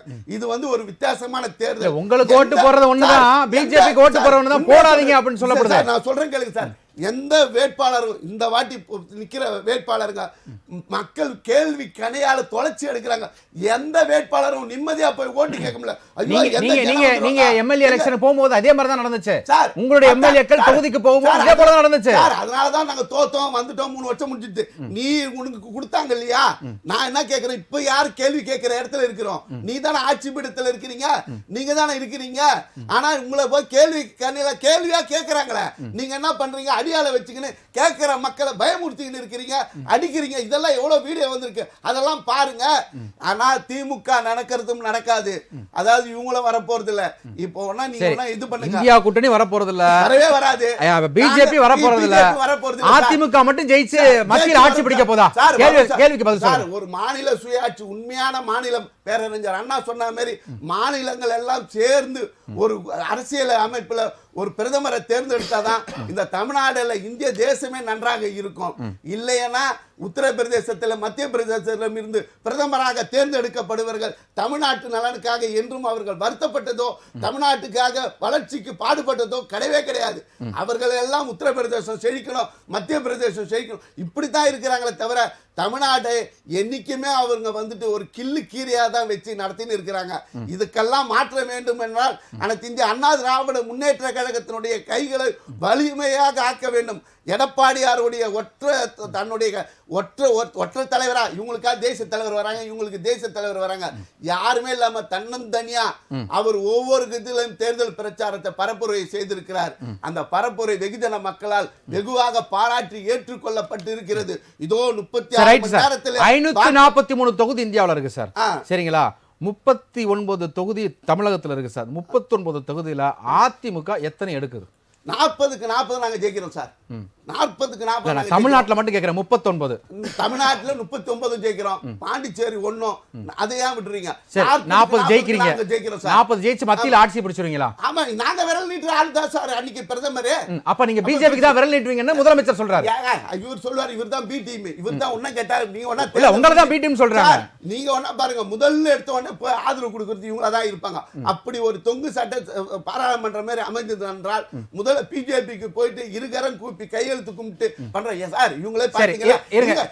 நீங்க வச்ச குற்றச்சாட்டு ஃபுல்லா திமுக மேல தான். அதுக்கு கிளாரிஃபிகேஷன் வர திரு மதிவாணன் அவர் விஜயகுமார் பேசுனது, கம்ப்ளைண்ட் பண்ணது எல்லாமே உங்க திமுக மீது இந்தியா கூட்டணி மேல தான் வச்சிருக்கிறாரு. சொல்லுங்க, பி டீம் நாங்கள்ல, அவங்க தான், இவங்க திடீர்னு ஆட்சி மாற்றத்துக்கு கூட அவங்க காரணமா இருப்பாங்க அப்படின்றாரு. இல்ல, அதாவது விஜயகுமார் வந்து குறுக்கிட்டு பேசக்கூடாதுன்னு சொன்னாரு. நானும் இப்ப அதையே தான் சொல்றேன், விஜயகுமார் குறுக்கிட்டு பேசக்கூடாது. சரியா? நான் முடிஞ்சவரை நான் கட்டுப்படுத்துறேன். இல்ல அவரு அப்புறம் அவருக்கு குறுக்கிட்டு பேச, நானும் குறுக்கிட்டு பேசுறேன். அதுக்காக சொல்றேன், வேற ஒண்ணும் இல்ல. சார் வந்து என்ன சொன்னாருன்னா வந்து அபத்தமா உளறல் பண்ணார். என்ன பண்ணாரு? உளர்னார். அதாவது இந்த மோடியோட கூட்டணியில இருந்துட்டு உணவு பாதுகாப்பு மசோதா எடுத்துன்னு வந்தது நீங்க, உதயமின் திட்டத்தை கொண்டு வந்தது நீங்க, வேளாண் சட்டத்துக்கு ஆதரிச்சு ஓட்டு போட்டது நீங்க, அக்னிபாத் திட்டத்தை ஆதரிச்சு ஓட்டு போட்டது நீங்க, முத்தலாக் சட்டத்தை ஆதரிச்சு ஓட்டு போட்டது இந்த அதிமுக. ஆர்டிகல் 370 ஆதரிச்சு ஓட்டு போட்டு இந்த அதிமுக. டெல்லி மாநில உரிமை பறிப்பு சட்டத்தை எடுத்துன்னு வரும்போது அதுக்கு ஆதரிச்சு ஓட்டு போட்டு இந்த AIADMK Edappadi Palaniswami. CAA, NRC, NPR சட்டங்கள் கொண்டு வரும்போது ஆதரிச்சு ஓட்டு போட்டது இந்த எடப்பாடி பழனிசாமி குரூப். அதுக்கப்புறம் சார் பேசும்போது என்ன சொன்னாருன்னா இந்த கடனை பத்தி பேசினாரு. சார் 400 ரூபாய் கொடுத்து வாங்க வேண்டிய எல்இடி பல்ப 4500 ரூபாய் கொடுத்து வாங்கினா இந்த நாடு கடனா தான் மாறும். அது ஏன் வாங்கினீன்னு சொல்லிட்டு என்ன பண்ணா நீங்க நேரா போயிட்டு அண்ணன் வேலுமணி அவர்களை கேட்கணும். ஐயா நிலக்கரியே இறக்காம ஊழல் பண்ணிட்டு போயிட்டீங்களேன்னு சொல்லிட்டு தங்கமணியை கேட்கணும். வாக்கி டாக்கி ஊழல் பண்ணிட்டு போன ஆர் உதயகுமாரை கேட்கணும். இந்த மாதிரி டெண்டர் முறைகேடு வழக்குல இருந்து மொத்தமா ஊழல் பண்ணிட்டு போனா உங்க அமைச்சர்களை பார்த்துதான் நீங்க இதெல்லாம் கேட்கணும். ஏன்பா வேலை வாங்கி தரேன்னு சொல்லிட்டு மோசடி செய்த செந்தில் பாலாஜியை கேட்கணும். அதையும் நம்ம சொல்லித்தானே சார் ஆகணும். இருங்க அருள், நான் சொல்றது கேளுங்களேன். அந்த தவறு நடந்த காலகட்டங்களும் எங்க காலகட்டங்களே, அதுவும் அதிமுக காலகட்டங்கள் தான். ஆமா, அதனால நான் என்ன ஒரு நிமிஷம் நான் சொல்ல வரேன்னு, அது வழக்கு நிலுவையில இருக்கு. அது கோர்ட் டிசைட் பண்ணிட்டா சரிங்களா. நீங்களாம் நம்ம அதுல பதற வேண்டாம். இவங்க எல்லாம் வெளியில இருக்காங்க. நான் சொன்ன பாத்தீங்களா இந்த ஆட்கள்லாம் எல்லாம் வெளியில இருக்காங்க. அவங்க எல்லாம் உள்ள கொண்டு வருவோம். அதான் அவங்களுடைய சிறப்பு தேர்தல் அறிக்கைன்னு சொன்னீங்க. அது வரைக்கும் வரலையே. அவசரம் இல்ல அருள் எடுத்துன்னு வரலாம். ஏன் அவசரம் பாத்தீங்களா? நான் பாவம் அவர் ஒரு 4 நாள் வெளியில இருக்கிறது உங்களுக்கே பிடிக்கல போல இது. அவர் உடனே கைது போனா உடனே ஜெயில போனேன்னு ஏன் இவ்வளவு துடிக்கிறீங்க நீங்க? கொஞ்சம் இருக்கட்டும், புடிச்சிக்கலாம். எங்க போயிட போறாங்க எல்லாம் நம்ம ஆளுங்க தான். இல்ல 3 வருஷம் ஆச்சு. இல்ல 3 வருஷம் ஆச்சு. அதனாலதான் கேக்குறேன், வேற ஒண்ணும் இல்ல சார். தமிழ்நாட்டுல அதை விட முக்கியமான பிரச்சனைகள்லாம் இருக்கு சார். இவங்க எங்க சார் போயிட போறாங்க? இவங்களை என்னைக்கு வேணா கைது பண்ணிக்கலாம் சார். சார் அதிமுக தான் கேக்குது. தேர்தல் வாக்குறது நிறைவேற்றி கொடுக்க வேண்டியதானே? திசை திருப்ப இல்ல அதனால திசை திருப்ப தான் எடுத்துன்னு வரேன். அதே மாதிரி இந்த விலைவாசியை பத்தி பேசினாரு. சரி, அதாவது அவர் ஒரு விஷயத்த புரிஞ்சுக்கணும். அதாவது பெட்ரோல் விலையும் டீசல் விலையும் டோல் விலையும் குறைஞ்சதுன்னா ஆட்டோமேட்டிக்கா விலைவாசி குறையும். இது குழந்தைக்கு கூட தெரியும். அதாவது நம்ம முதல் சுற்றுல சகோதரர் ஒரு வார்த்தை சொன்னாரு. $110 $120 விற்கும் போது இந்த நாட்டுல பெட்ரோல் விலை 62 ரூபாய் 72 ரூபாய் தான். இந்தியாவில இன்னைக்கு $37 இருந்து $43 வாங்குறாங்க. ரஷ்யா உக்ரைன் வாருக்கு அப்புறம் ரஷ்யா கிட்ட இருந்து வாங்குற க்ரூட் ஆயிலோட வேலை டாலர் 37 இருந்து 45 இருக்கு. அப்போ நீங்க எவ்வளவு கொடுக்கணும் பெட்ரோலையும் டீசலையும்? சரி, நீங்க மானியம் 100 ரூபாய் கொடுப்பேன் அப்படின்னீங்க. ஆனா இப்போ எப்படி சார் கொடுக்க முடியுன்ற ஒரு கேள்வி முன்வைக்கிறாங்க. நியாயமான கேள்வி தானே திருமதி வாணன்? இல்ல நீ ஒரு நிமிஷம் நீங்க நான் பேசி முடிச்சிடுறேன். நீங்க அப்புறம் என்ன கேள்வி வேணா கேளுங்க. எல்லா கேள்விக்கும் நான் பதில் சொல்றேன். இல்ல நான் குறுக்கிட்டு தான் நிப்பாட்டிட்டு வந்தேன் நான். அதனால கொஞ்சம் விரைவா பதில் சொல்லுங்க. பெட்ரோல் டீசல் மேல போட்டாங்கல்ல செஸ் அண்ட் சர்சார்ஜஸ் சொல்லி சார் 720% வரைக்கும் எடுத்துன்னு போனாங்க சார். செஸ் அண்ட் சர்சார்ஜஸ் மட்டும் யாருன்னா இந்த மோடி. அதாவது நேரடியா டாக்ஸ் போட்டா மாநில அரசுக்கு பகிர்வு தரணும்னு சொல்லிட்டு செஸ் அண்ட் சர்சார்ஜ் போட்டு மொத்தமா ஒன்றிய அரசு எடுத்துன்னு போச்சு. நாங்க இதெல்லாம் கண்ட்ரோல் பண்ணாலே சரி சார் கேஸ் திரும்ப 5 ரூபாய் கொடுக்க முடியும், பெட்ரோல் திரும்ப 75 ரூபாய் கொடுக்க முடியும். இது சாத்தியமா? இது சாத்தியமா? இதான் கேள்வி. இதுதான் சாத்தியம். அதுதான் சொன்னல. சரி ரைட் ஓகே. இருங்க எனக்கு இதுல ஒரு கிளாரிபிகேஷன் அப்படியே இருங்க. சொல்லுங்க ராமநாதன். அந்த செஸ் நீங்க குறைச்சாலே போதும் அப்படின்றது. இல்ல செஸ் அப்படிங்கிறது ஏதாவது ஒரு குறிப்பாக ஒரு கல்வியை நாட்டு மக்களுக்கு கல்வியை கொடுப்பதற்காக அல்லது வேறு ஒரு நாட்டு மக்களுக்கு 5 கிலோ அரிசி கொடுக்கணும், தானியங்கள் கொடுக்கணும், 20 கிலோ அரிசி இலவசமாக கொடுக்கணும் அப்படிங்கிறதுக்காக போடப்படுவது தான் சர்சார்ஜ். இவர்கள் தேர்தல் அறிக்கையில் சொன்னாங்களா, திராவிட முன்னேற்ற கழகத்தை பொறுத்த அளவில் கேஸ் விலையில சொன்ன வரியில மாற்றம் வரல. சர்சார்ஜ்ன்றது மாற்றம். ஆமா சர்சார்ஜ் அதுதான். சரி, அது பிகாஸ் ஆஃப் டாக்ஸ். ஆமா டாக்ஸ் இல்ல, டாக்ஸ் வரத வச்சு தான் நம்ம பகிர்வு கொடுக்கிறோம். ஆமா கல்விக்கோ நலத்திட்ட உதவிகளுக்கோ. ஏதாவது தமிழக அரசு 1 ரூபாய் கொடுக்கிற இடத்துல 29 பைசா கொடுக்குறீங்க? இல்லங்க 29 பைசா. நீங்க கொஞ்சம் குறுக்கிடாம கேளுங்க. அதாவது 100 ரூபா வசூல் பண்ணுறாங்கன்னு வச்சுங்க. ஜிஎஸ்டியில் 100 ரூபா வசூல் பண்ணுறாங்கன்னா உடனடியாக 50 ரூபாயை அந்த அரசாங்கத்திற்கு, அந்த மாநில அரசாங்கத்திற்கு கொடுத்துருவாங்க. 50% போயிடும்.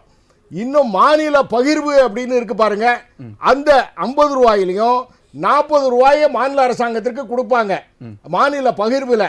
அப்போ எவ்வளோ ரூபா வருது? 90 ரூபா வருது. திராவிட முன்னேற்ற கழகத்தை பொறுத்த அளவில் பொய்யிலேயே பிறந்து பொய்யிலேயே வாழ்ந்தவர்கள் அவர்கள் செய்வாங்க. அதனால எல்லா விஷயத்திலையும் இது ஏற்புடைய கருத்தாலே இல்ல. 1 ரூபாயில 90 பைசா கொடுத்தது பிரச்சனை இல்லையே. நீங்க எப்படி 29 பைசா தான கொடுக்கறீங்க? 100 ரூபாய் வசூல் பண்றாங்க. மத்திய அரசாங்கம் எவ்வளவு கொடுக்கறீங்க? எவ்வளவு கொடுக்கறாங்க? சென்ட்ரல் டாக்ஸ் சொல்லுங்க. ஸ்டேட் டாக்ஸ், அதாவது சென்ட்ரல் டாக்ஸ் உங்களுக்கு ஒரு 100 ரூபானா 18 ரூபாய் அங்க வந்துருது. 18 ரூபாய் இல்ல, இன்னொரு 18 ரூபாய் ஸ்டேட் வருது. இல்ல தவறா சொல்லாதீங்க. சரி இருங்க, சொல்லுங்க சொல்லுங்க மதிவாணன், சொல்லுங்க. இருங்க. அரை மணி நேரம் பேச விடுறீங்க, அதுக்கப்புறம் இல்ல, உங்களுக்கு ஏதாவது தான். ஒரு கருத்து. உங்களுக்கு தான். சார், இல்ல பேச விட மாட்டேன் அப்படின்னு சொன்னா நீங்க அவரே இல்ல. நடத்துங்க நிகழ்ச்சி. இந்த மாதிரி நிகழ்ச்சி நடத்தக்கூடாது. நீங்க இருங்க ஒரு நிமிஷம். ஒவ்வொன்றுத்துக்கும் நீங்க அவர்கிட்ட கேள்வி கேட்டீங்கன்னா அவர் பேசும்போது இல்ல ஒரு சார். கேள்வியை கேட்கணும்ல. அவர் சார், இடைமறிச்சு எப்படி 29 அவர் பைசா இடைமறிச்சு சொல்றாரு? அதுதான் கேட்க போறேன். இடை அப்படியே இடை இல்ல, நீங்க என்கிட்ட கேக்குறீங்களா? என்கிட்ட கேக்குறீங்களா? அதுதான் அவர்கிட்ட நான் கேக்குறேன். இடை மறிக்க கூடாது. அவர் தானே சொன்னாரு. யாரும் நான் 29 பைசா எப்படின்னு கேக்குறீங்களா? பொய்யா திமுக சொல்லுன்னு சொல்றீங்களா? ஆமா. அப்ப திமுக தானே கேட்க முடியும். அப்ப நான் திமுக காரன் கிடையாது. 100 ரூபா வசூல் நான் திமுக காரன் கிடையாது. திமுக காரன் தான் கேட்க முடியும். 50 ரூபா. சரி, இருங்க, அவர் பேசிட்டு வரா. இருங்க மதியம் சொல்லுங்க. நீங்க பேசுங்க. அந்த மாதிரி திராவிட முன்னேற்ற கழகத்தை பொறுத்த அளவுல எல்லா விஷயங்கள்லையும் துரோகம் செஞ்சவர்கள் தான். இப்போ கேஸ் விலையை 100 ரூபா நாங்க மானியம் கொடுப்போம் அப்படின்னு சொல்லி இந்த சட்டமன்ற தேர்தலையே அவர்கள் வந்து வாக்குறுதி கொடுத்தாங்க. இன்னைய வரையும் கொடுக்கல.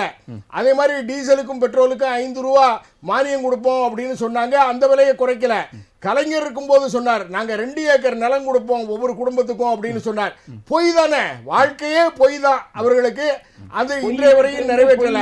கர்நாடகத்துல போய் சொன்னாங்க. கர்நாடகத்துல பாருங்க, நீங்க மோடி அவர்கள் தான் பொய்யிலே பிறந்து பொய்யிலே வளர்ந்திருக்கிறார். அவர் மதிவான குறுக்கிட்டு சொல்றார். நாங்க சொல்லுங்க, நான் சொன்னது அவர்கிட்ட எடுத்து கேளுங்க. இந்த மாதிரி நீங்க ஒவ்வொன்றுத்துக்கும் நீங்க கேள்வி கேட்டீங்கன்னா எப்படி பொய் சொல்லுங்க. இப்ப அவர் குறுக்கிடுறாரா இல்லையா? நான் அனுமதி, அவங்க அனுமதியோட அவர்கிட்ட கேள்வி வாங்கிக்கலாமா? சொல்லுங்க மதிவான, எந்த அளவுக்கு பொய் சொல்றீங்க அப்படின்றத அவர் கேக்குறாரு. நாங்க என்ன பொய் சொல்லிருக்கோம்னு கேக்குறாரு. ஒரு நிமிஷம் இருங்க. நான் கேக்குற கேள்வி என்னன்னா, ஜிஎஸ்டியோ எஸ்ஜிஎஸ்டிய ஜிஜிஎஸ்டி பத்தி அவர் நான் பேசுறது செஸ் அண்ட் சர்ச்சார்ஜஸ் அவர் அதுதான் சொல்றாரு. பாருங்க, ஜிஎஸ்டில 50% பாருங்க. நீங்களே கூட அது தவறா அவர் சொல்லாத கருத்தை நீங்க பேசுறீங்க. ஏன்னா அவரோட கருத்து வேற, என்னோட கருத்து வேற. அப்படி இல்லைங்கிறது அது அவரே ஒத்துக்கிறாரு. அப்படி இல்லைங்கிறது அவரே ஒத்துக்கிறாரு. சர்ச்சார்ஜ் பத்தி தான் அவர் பேசுறாரே தவிர ஜிஎஸ்டியை பொறுத்த அளவுல 90% திரும்ப கொடுக்கப்படுகிறது மாநில அரசாங்கம். ஓகே, ஜிஎஸ்டி மாநிலத்திற்கு கொடுக்கப்படுகிறது. சரி, இருங்க ரெண்டு பேருங்க சொல்லுங்க. இருங்க, எனக்கு கிளாரிஃபிகேஷன் வேணும். எனக்கு சொல்லுங்க முருகன். இப்போ இவங்க 2 பேரும் சொல்றதுல சரியான கருத்தா? இருங்க மதிவான ஒரு நிமிஷம். ராமநாதன் வந்து சொல்றது பெரிய சிரிப்புக்குரிய விஷயமா இருக்கு. 100 ரூபாய்க்கு 90 ரூபாய் திருப்பி கொடுத்துறாங்களாம் ஜிஎஸ்டில. ஜிஎஸ்டில 90 ரூபாய் திருப்பி கொடுத்தா 10 ரூபாய் வச்சு தான் சென்ட்ரல் கவர்மெண்ட் நடக்குது. எவ்வளவு சொல்லுங்க, எப்படி சொல்லுங்க? 29 பைசான்னு எப்படி சொல்றீங்க? 1 ரூபாய்க்கு 29 மத்திய அரசாங்கத்துக்கு, நீங்க மாநிலத்திலிருந்து மத்திய அரசாங்கத்துக்கு போகக்கூடிய வரியில 29 பைசா தான் எங்களுக்கு திருப்பி கொடுக்குறீங்க. அதே ஊப்பில இருந்து 1 ரூபாய் வருமானம் வருதுன்னா 1 ரூபாய் வருமானம் வந்தால் 2 ரூபாய் 30 பைசா ஊப்பிக்கு போகுது. இதெல்லாம் பீகாருக்கு மத்திய நிதிக்குழு ஒலிக்கிற பீகாருக்கு நிதிக்குழு தந்திருக்கிற அறிக்கை இருக்கிறது. நான் உங்களுக்கு தரேன். ஜிஎஸ்டில 1 ரூபாய் வசூல் பண்ணா எவ்வளவு கொடுக்குறாங்க? ஏதாவது மத்திய நிதிக்குழு எவ்வளவு சொல்றாங்க? இந்த வட்டம் நிதிக்குழு பகிர்வு கொடுத்திருக்கக்கூடிய தொகை தமிழகத்திற்கு 5000 கோடி. ஆனா உத்தரப்பிரதேசத்திற்கு 25000 கோடி. அது இப்ப 25 கோடி மக்கள் வசிக்கக்கூடிய இது. அதனால அப்படி பார்க்க கூடாது. எவ்வளவு வசூலானது, ஜிஎஸ்டில எவ்வளவு வசூலானது, எவ்வளவு கொடுக்கப்பட்டது, அப்படித்தானே சொல்லணும். அங்க வந்து 25,000 கோடி கொடுத்தாங்க. மக்கள் தொகை அதிகமா இருக்கு சார். 25,000 கோடி கொடுத்தாங்கன்னா எவ்வளவு வசூல்? 50,000 கோடி வசூலானா 25,000 கோடி கொடுக்கத்தான் செய்வாங்க. ஊபிக்கு மக்கள் தொகை அதிகமா இருக்கு. 1 ரூபாய் நீங்க மக்கள் தொகை அதிகமா இருக்கு சார். வருமானம் 1 ரூபாய் வந்தா 1 ரூபாய் கொடுத்தா கூட பரவாயில்ல. நீங்க இங்க 1 ரூபாய் வாங்கிட்டு 29 பைசா கொடுத்துட்டு அங்க மட்டும் 2 ரூபாய் 30 பைசா கொடுக்குறீங்க. அப்ப வந்து காங்கிரஸ்காரர் சொன்னா இந்த பொய்யெல்லாம் சொன்னா என்ன சொல்றது சார்? உண்மை சார். ஜிஎஸ்டி நம்ம வளர்ந்த மாநிலம் நீங்க போடுவான். ஏதாவது ஒரு இன்னைக்கு செல்போன் வாங்குனா 5000 ரூபாய்க்கு போட்டா எவ்வளவு வரி? 18% போட்டாங்கன்னா அதுல 9% மாநில அரசாங்கத்திற்கு, மத்திய அரசாங்கத்துக்கு 9% போடுவான். அப்படியே அதை வந்து பிரித்து உடனடியாக மாநில அரசாங்கத்திற்கு கொடுக்கக்கூடியது. எப்படி 29% சொல்றீங்க? அந்த உடனடி என்பது வந்து ஒவ்வொரு காலாண்டுகளில் மட்டும்தான் தரப்படுகிறது. இல்ல, அதாவது என்ன செய்யறாங்க, ஜனவரி முதல் மார்ச் வரை ஒரு காலாண்டு, அந்த காலாண்டுல பெண்டிங் விழுகுது அப்படின்னு அன்றைய மத்திய நிதியமைச்சர் அவங்க என்ன செய்யறாங்கன்னா அதுல இழப்பீடு இருக்கு பாருங்க. இழப்பீடு ஜிஎஸ்டி கொண்டு வந்ததே யாரு? அதை சொல்லுங்களேன். நீங்க கூட்டணியில இருந்த கட்சி தான் கொண்டு வந்தாங்க. இல்ல ஜிஎஸ்டி காங்கிரஸ் அண்ணன் பேசும்போது இருங்க, நான் யாரும் குறுக்கிடல. அதாவது வந்து அண்ணன் பேசும்போது சொன்னாரு இதுக்கெல்லாம் காரணம் நீங்க கூட்டணியில இருந்தீங்கன்ட்டு. நான் கேட்கிறேன், நீட் தேர்வு கொண்டு வரும்போது யார் காரணம்? நீட் தேர்வுக்கு வரும்போது யார்? காந்தி செல்வன் யார் அமைச்சரா இருந்தது? யார் கையெழுத்து போட்டது? இதே தமிழகத்துக்கு விலக்கு கொடுத்தா சார்.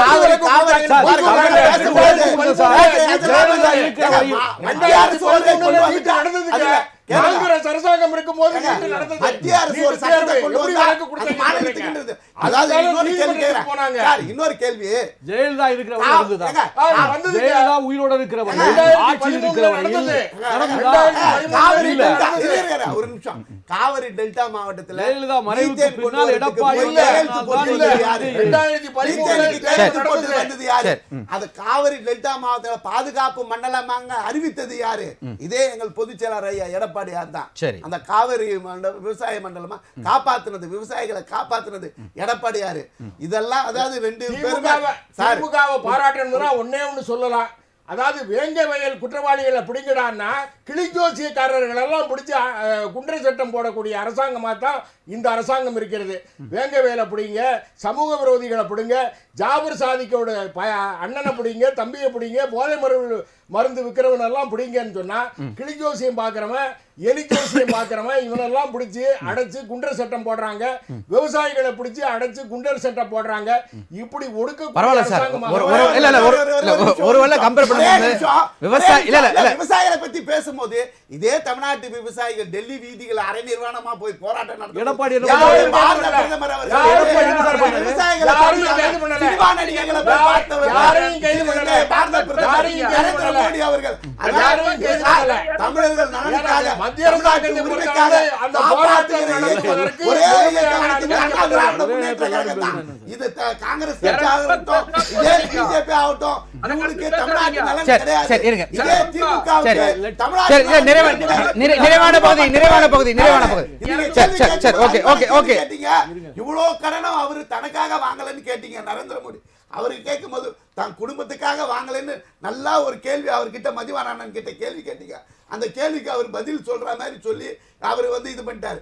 மத்திய அரசு கடனை கேள்வி கேட்கிறவர் இதுவரையிலும் 3 வருஷத்துல வாங்கி இருக்கிற கடன் எல்லாராலும் பொருளாதார நிபுணர்கள் கவலைப்படுகின்ற நிலைக்கு கொண்டு வந்திருக்கிறாங்க. கோடி ரூபாய் தமிழ்நாட்டுல கடன் வாங்கி இருக்கிறாங்க. அந்த கடன் எங்க போயிட்டு இவர் கேட்கிறாரு பொன்முடி நல்லவரா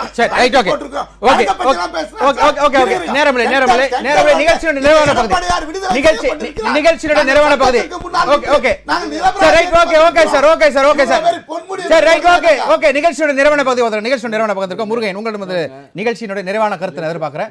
ஒரு வரியில லட்சக்கணக்கான விவசாயிகள் வட இந்தியாவில் போராடி கொண்டிருந்த போது, அவர்கள் உரிமைகளுக்காக போராடி கொண்டிருந்த போது அதை ஆதரித்தது யாரு? இவ்வளவு நேரம் பேசுறாரு எடப்பாடி தானே ஆதரிச்சாரு.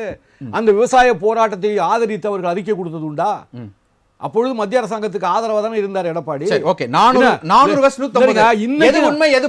கிட்டத்தட்ட 400-500 விவசாயிகள் படுகொலை செத்து போனார்கள். 400-500 விவசாயிகள் உயிர் துறந்த பிறகு கூட அந்த போராட்டத்தினுடைய வாபஸ் பெற்றார்கள் தவிர அந்த கோரிக்கைகள் ஏற்கப்படவில்லை. இன்றைய வரை ஏற்கப்படவில்லை. இன்றைய வரையில் அந்த போராட்டம் தொடர்ந்து கொண்டிருக்கிறது. இதனுடைய வெளிப்பாடு வருகின்ற தேர்தலில் நிச்சயமாக தெரியும். வட இந்திய மக்கள் கொதித்துக் கொண்டிருக்கிறார்கள். விவசாய பெருங்குடி மக்களுடைய என்ன ஆதங்கம் இருக்கோ அந்த ஆதங்கத்தை வெளிப்படுத்துவார்கள் தேர்தலில். நிச்சயமாக இந்தியா கூட்டணி வெற்றி பெறும். நன்றி. ராமநாதன், நிறைவான கருத்து. அதாவது விவசாயிகள் போராட்டம் என்னன்னா குறைந்தபட்ச ஆதரவு விலைக்காக இல்லை, குறைந்தபட்ச ஆதரவு விலையை சட்டபூர்வமாக ஆக்க வேண்டும் அப்படின்னு சொல்றாங்க. அப்படி அதாவது ஜீவோ போட்டு அப்படி வராமல் சட்டபூர்வமாக ஆக்கினால் ஒவ்வொரு வருடமும் அந்த சட்ட திருத்தம் நடத்தணும். இதெல்லாம் விவசாயிகளுக்கு புரிய வைக்கிறதுக்கு நாங்க புரிய வைக்க முயற்சி பண்றோம். ஆனா உணர்ச்சி ரீதியாகவே கட்சி நடத்துபவர்கள் காங்கிரஸ்காரர்கள் அண்ணன் கெஜ்ரிவாலை கைது பண்ணாங்க அப்படின்னு முதல் சுற்றுல சொன்னாங்க.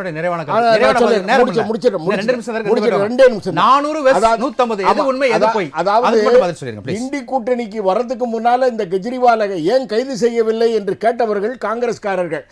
அதாவது 2014 நாங்க மெஜாரிட்டியோட வந்தோம். அதற்கு பின்னால் 2019 அதை விட கூடுதலாக 303 இடங்களுக்கு மேல பிடித்து வந்தோம். இன்னைக்கு எங்கள் கூட்டணியோடு 400 இடங்களுக்கு மேல வருவோம்.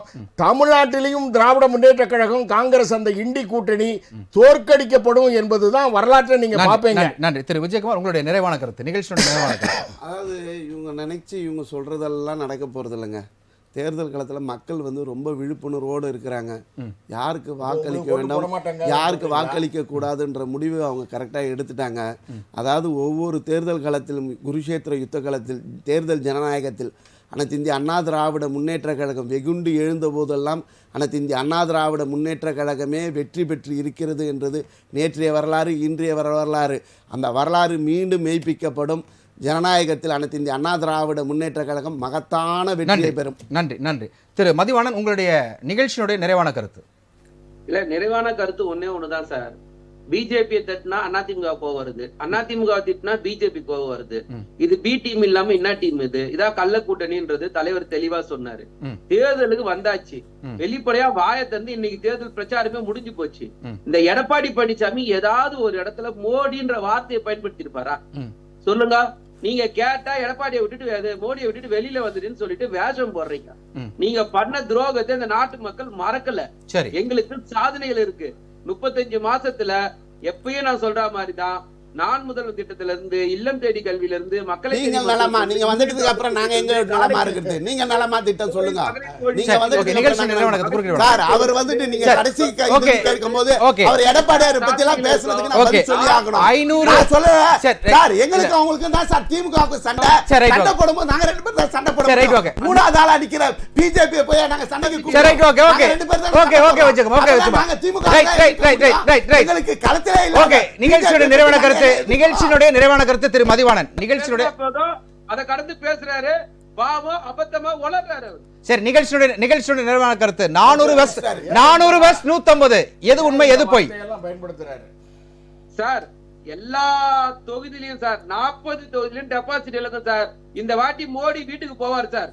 நன்றி. நிகழ்ச்சி வந்து தங்களுடைய கருத்துக்களை பதிவு செய்த அத்தனை சிறப்பு அழைப்பாளருக்கும் ராசிக்கு நன்றிகளையும் வாழ்த்துக்களையும் வணக்கங்களையும் தெரிவித்துக் கொள்கிறது. நேயர்களே, இங்கு அரங்கனில் பேசியது அவருடைய சொந்த கருத்து என்பதை தெரிவித்துக் கொண்டு மீண்டும் அடுத்த விவாத நிகழ்ச்சியில் சந்திக்கலாம். நன்றி, வணக்கம் நண்பர்களே, மக்களே.